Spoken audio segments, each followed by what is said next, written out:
Good morning, everyone. Boker Tov. I remember there's a routine from Jackie Mason where he says that this guy comes to a psychiatrist and he tells the psychiatrist he's looking for himself. So after a whole session, he wants to charge him, the psychiatrist. The psychiatrist says, listen, what's if I find out, when I find myself, it turns out it's not really me. So why should I pay you? He should pay you. And then he says, furthermore, what's if it turns out that I find myself and you're really me and I'm really you? In that case, you should be paying me. There's a story about the Kotzker Rebbe. The Kotzker Rebbe once saw a Jew coming to shul, and he asked this Jew, why do you come to shul? So the Jew said, I come to speak to God, to find God. So the Kotzker Rebbe says, why do you have to come to shul to find God? God is everywhere. You don't have to come to shul to find God. So the Jew asked the Kotzker Rebbe, tell me, why do you come to shul? He says, I come to shul to find myself. We come to shul a lot over Rosh Hashanah, Yom Kippur, the 10 days of Tshuva, and of course we're coming to connect with God. But we're also taking a break from the routines of life, the rat race as they call it, to take some time to introspect and find ourselves. Where are we in the world? Time to spend with yourself. Talking about Jackie Mason, he had another good line. He said, I like to talk to myself, because I like to talk to a higher class of people. So sometimes it's good to talk to yourself too. So today we just blew the shofar, and we blew it for the last time before Rosh Hashanah. Because Erev Rosh Hashanah, Sunday morning, we don't blow the shofar.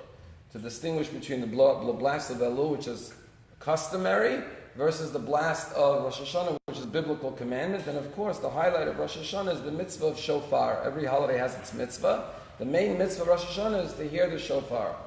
Now, in the Talmud it says, any shofar from any animal is kosher. So why do we use a ram's horn? The reason we use the ram's horn is because we want to remember the story of the binding of Isaac. Akedah Yitzchak.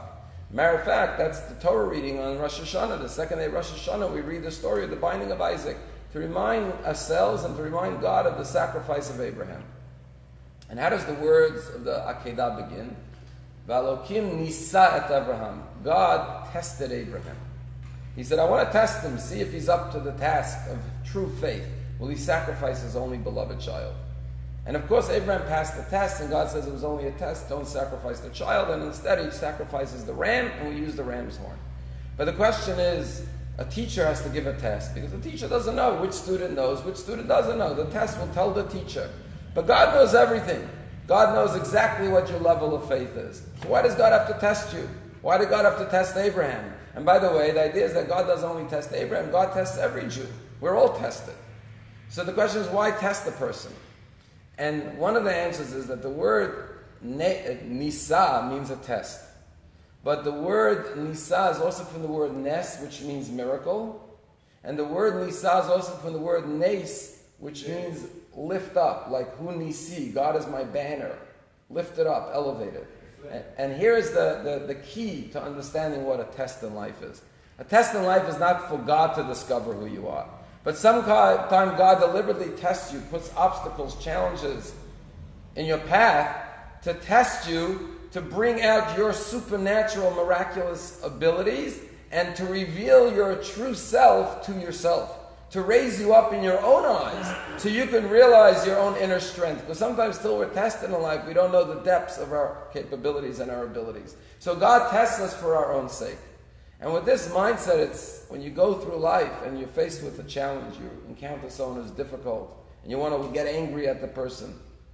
Remember, 1 minute, God's testing me. Let me see if I can pass the test. And when you pass the test, you feel really good about yourself. Because you say, you see that? I didn't let go. I didn't give in to my anger. I controlled myself. And and if you know I'm just being tested, or you have a challenge in your faith in God, you're going through a hardship, and you say, I'm not going to lose faith in God. It's going to work out. I have trust. And then when it works out, you say, you see, I knew I was tested. I didn't lose my faith. I feel good about myself. Why? Because you discover your true self. You get elevated to a supernatural level, like a miracle. And now you have new faith in yourself, not only new faith in God. And that's the challenges of life. And when you realize that, then you go through life with joy, with confidence, and with gaining a greater awareness of who you truly are. The Talmud says that those who hear themselves being disgraced, shomam cherpasam ve'inam yeshivim. Someone shames them and they don't respond. Nalavim ve'enam ovim. They're insulted, but they don't insult back. Smechim v'yitzurim. They rejoice in the affliction. They are like the mighty sun, the powerful sun. And I once heard a story. There's a rabbi in New York. His name is Rabbi Mordechai Willig. Very big Torah scholar, big Talmud Chacham. He teaches at Yeshiva University as well. And he told the following story. He said once a congregant called him and started really lambasting him. It's hard to imagine because this man is a real giant in Torah. But he said it was the cord, the old phones, with the cord from the kitchen. He didn't want his family to hear this, his wife and kids. So he took the cord into the bedroom.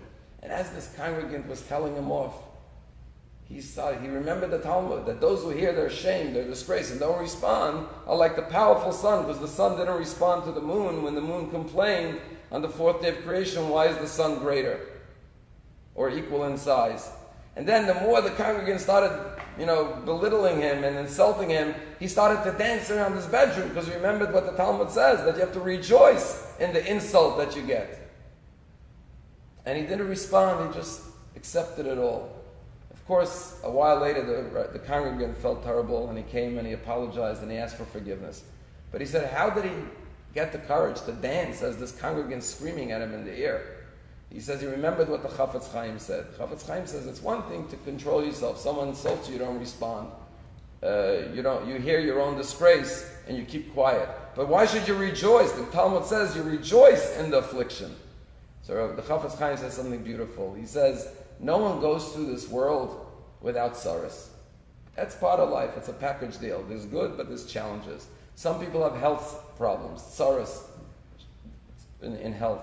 Some people have financial problems, sorrows with finances. Some people have sorrows with raising children, no nachas from their kids. He says, the easiest sorrows to go through in life is if somebody insults you.